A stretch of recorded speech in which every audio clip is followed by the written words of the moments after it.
Hey guys, welcome back to the Behind the Song.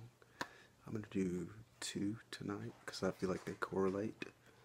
The first one being Chattanooga, because I've gotten a lot of questions about these two tunes. Chattanooga being so emotionally driven and every word of the song is real. I dated this girl for 2 years and we'd gotten to the point where we were trying to have a baby and talking marriage and all that good stuff. And for 1 year and 11 months, everything was great. And then I started distancing myself because I was very depressed and things sort of imploded. It was one of those horrible breakups that you have, not just a I don't want to be here thing. It was just a huge fight and made me realize I don't want to fight. It's not my thing anymore, and I get really mean, and I don't like being mean. And I like to be nice, and I didn't know how to have that conversation instead of have that fight. So I went to counseling and sort of figured out how to talk. But I guess it was actually about 6 months after we'd split that we hadn't talked, and she called my mom, of all people, to see if she could or should call me. She called me the next day. We talked for a while and sort of just, aired things out and rekindled a little bit, decided we wanted to see each other. So again, the following day, she drove to where I was staying, which was about an hour north of Atlanta. And it was all lovey-dovey, kissing and hugging and talking about going back to these plans and having children. And 24 hours later, she was in Chattanooga with some other guy that I don't know. And honestly, thinking back, it's none of my business. It never was. She wasn't with me. It just hurt. The breakup initially hurt, and this hurt so much worse because I had sort of recovered, and it brought me back beyond square one. So Chattanooga was actually where they went together, and I didn't want to write about it. So I reached out to my favorite poet and colleague, Alicia Cook, at the Alicia Cook on Instagram. Check her out. She's amazing. We did some co-writing together for one of her books. I hope my voice doesn't skip. Go buy it. Goodreads, Amazon, Barnes & Noble, all that good stuff.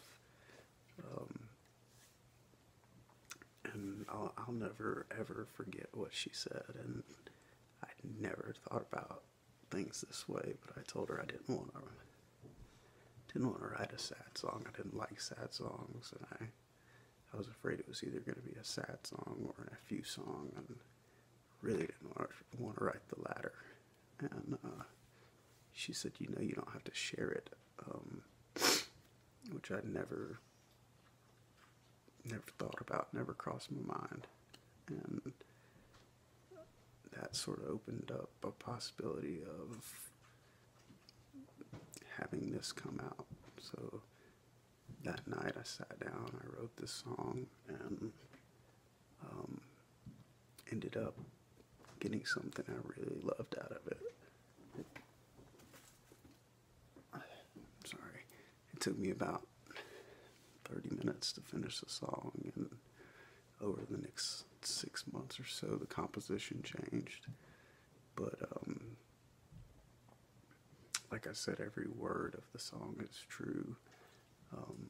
I still absolutely love